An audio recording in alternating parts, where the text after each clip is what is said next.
Hello everybody, Randy Lanham here. I want to talk about the basics of reading Fiddle tablature. Now you can look on the internet and you can find 1,000 different ways to read tablature. We here at the Bluegrass Music Hall of Fame Museum do it a little bit differently than what you're going to see on some other tablature that you might find on the internet. It's very similar, but it might be a little bit different. So this introduction to playing your fiddle, reading tablature is going to be helpful if you're just getting in learning this way of playing. And it's very, very simple. The very first thing you want to do when you get any instrument is memorize the names of the strings. All right, so from the small string, I have an E. The next string over is the A. Next string over is a little bit bigger, deeper in sound, is the D. And then the last string, the big one, the really low one, is the G string.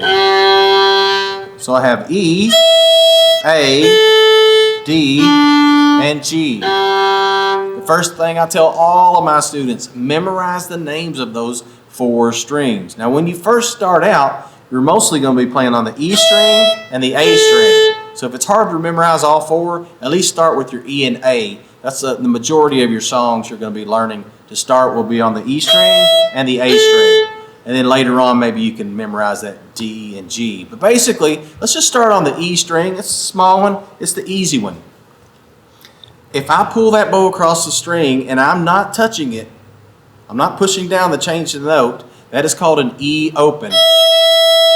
E open. And that's simply playing any string that I'm not touching. This is an A open. A D string open. This is a G open. All right, let's go back to that E string. So we have E-O, which stands for E open.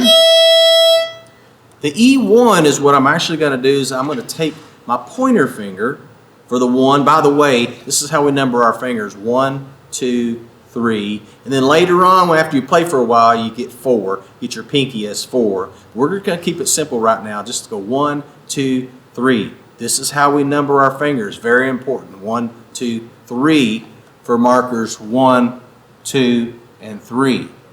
So E string open, no fingers. E1, I'm going to put my pointer finger on the very first marker I come to. That note is actually an F sharp note. For those of you who read music, it's an F sharp note. But that's called an E1 in tablature. So here's what this sounds like. Notice I have my finger arched around and I'm using the tip. E2 is the next note. That is my middle finger on that G sharp note, for those of you who read music. But it's called an E2 in tablature. That's the second finger, middle finger on the second marker. And then we have E3. So I got my ring finger now on the third marker. 1, 2, 3 for fingers 1, 2, and 3. So E3 is that ring finger on that third marker. That is an A note, by the way, for those who read music. But the tablature is called an E3.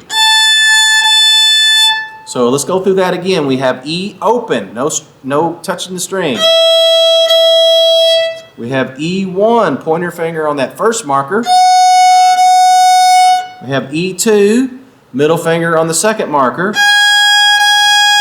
And E3, third finger on the third marker, ring finger on the third marker.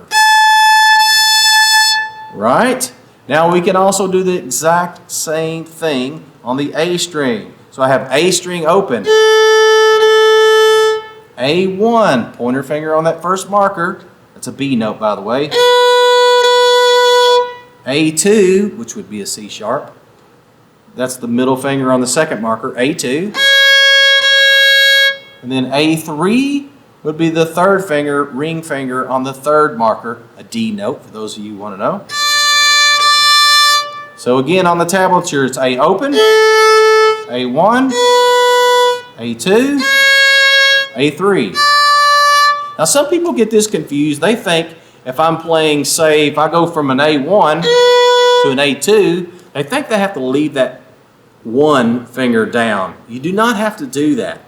Or they think when they go to the A3 that they got to leave the 1 and 2 down while they're playing their other notes. You do not have to do that. Now that is a technique later on when you get more advanced sometimes it is a good idea to leave a finger down. If I'm just jumping to a note and going right back to it, let's go back to that E. Just say if I'm going E2 to an E3, and I'm going right back to that E2. So in that case, I would like to leave that E2 down because I'm just going to go right back to it really fast. So instead of going E2, E3, E2, and picking up that middle finger like this, if I know I'm going right back to it, it makes more sense for me just to leave that middle finger there. But otherwise, you don't have to get in the habit of always holding all three fingers down on those notes. There's really no benefit to it at all, and I don't think it's going to be helpful for you at all. It's probably a good idea not to do that, to just at first practice the correct finger on the correct marker.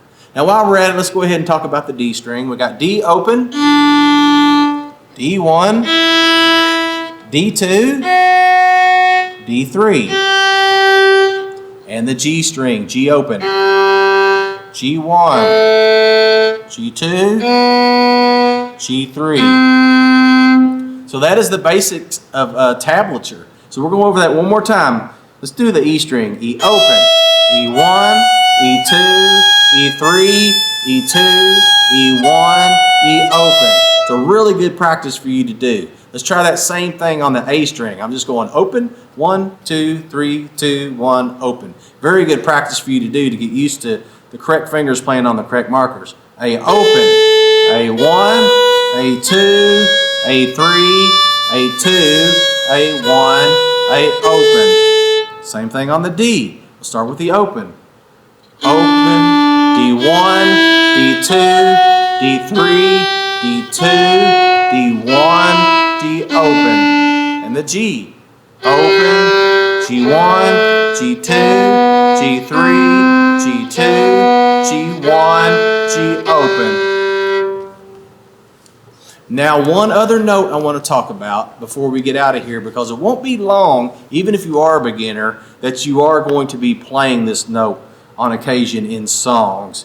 Again, for beginner level, when you get more on the beginner plus into your intermediate, you'll learn even more notes that may be a little bit more difficult. But let's talk about one other note we haven't covered so far so that you can go ahead, kind of get it in your head and kind of start thinking about it.